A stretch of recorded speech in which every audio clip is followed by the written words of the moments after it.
Hello everyone, I am Yurila Emawano and I am from BSTM 103 and this is for Euthenics. Tell me about a situation where you had to make a tough choice. What was the result of your assessment of this situation? Well, I think it was 5th grade or 6th grade. I actually have this one tough decision where I had to lie to the teacher about the project that was, I think I said that it was already finished, but it was not actually finished. I think it's like 70%.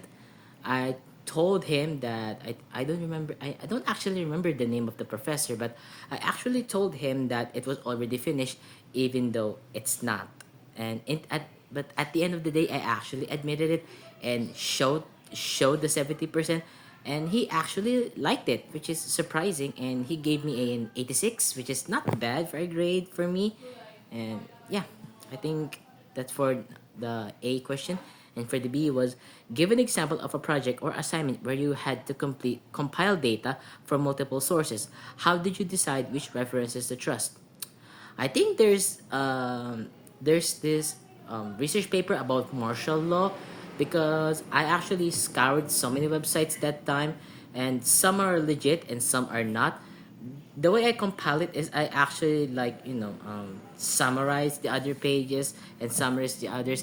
I actually read every pages one by one and see what was fitted to my research paper, and I compile it into one Word document, and then it actually came out pretty good than what I'm expecting.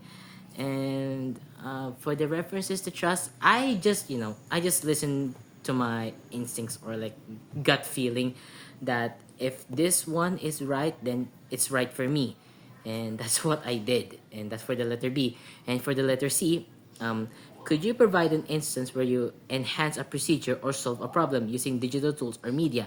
What effect did it have?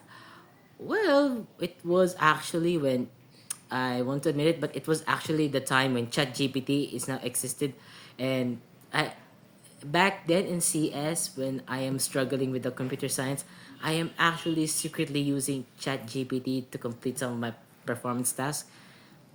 Yeah, I kind of feel bad when I remember some of it, and what effect did it have? It's kind of a good, but still felt a little guilt, even though I have some higher grades. But I feel like I cheated my way on that one. I still feel bad about it. I think that's why I failed the CS, computer science one, and that's for the letter C. For the letter D, how do you prioritize tasks when you have multiple deadlines? Could you give an example of how you effectively balance com- competing priorities? Oh God, this is the embarrassing one. I always brag about multitasking, but I don't actually multitask. I just did what was the easy one, and the hard one I always finish it last. It's like, for me, it's like finishing the easy ones are think it's better than finishing the harder ones. But sometimes what was happening is when there's a multiple deadlines, I feel like, how can I explain that? It's kind of embarrassing. I think what I did is, um, I just yap my way or BS my way out of it, and like do this and do that, and if it's good for me, then I will just pass it and pray to God that the grade that will be given to me is higher. And that's for the letter D. For the letter E, how do you think social media influences public opinion? How can you keep informed while avoiding being persuaded by misinformation? Oh, for the social media actually, it has a lot of influence to people right now.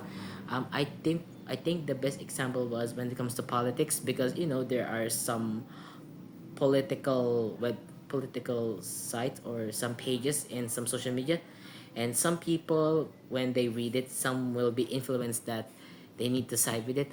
Or I think the best example was TikTok, which is a bad example for me. Bad example, I think, just for me, but I don't know about the others.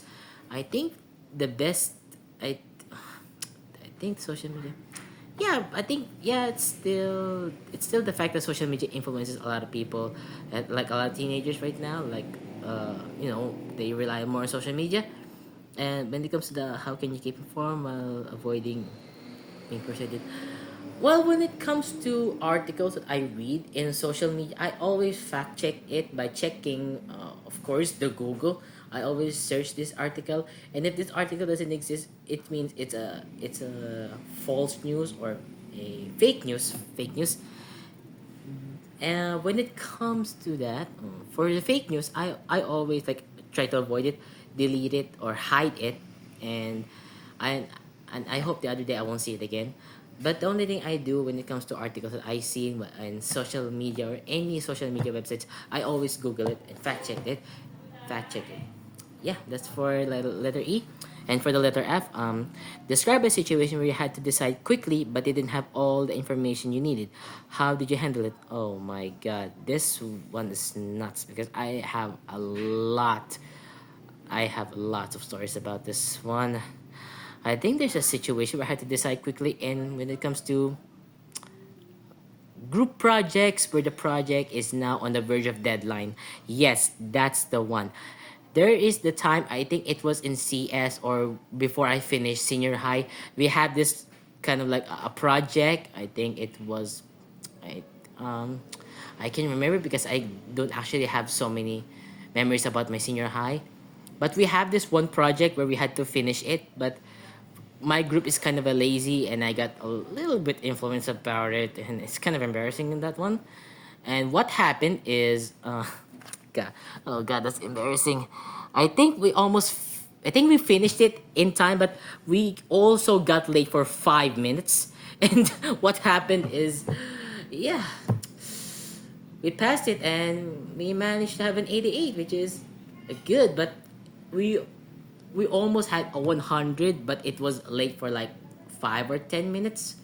Yeah, it's 5 or 10 minutes because the time that we're finishing it, it was also the same day where the deadline is now in.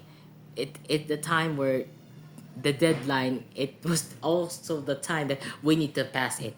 That it's like we quickly finish it, speed run our way out of it, and then still managed to have an 88, which is actually a good grade. But yeah, that's one of that's I'm still embarrassed about it. I could have been the leader in that, but yeah, I got influenced a little bit and also got a little bit lazy about it. Yeah, that's all I can. That's all I can do. That's all I can say on this video, and yeah, this is Yurila Emomano from the BSTM 103 Euthenics, signing off.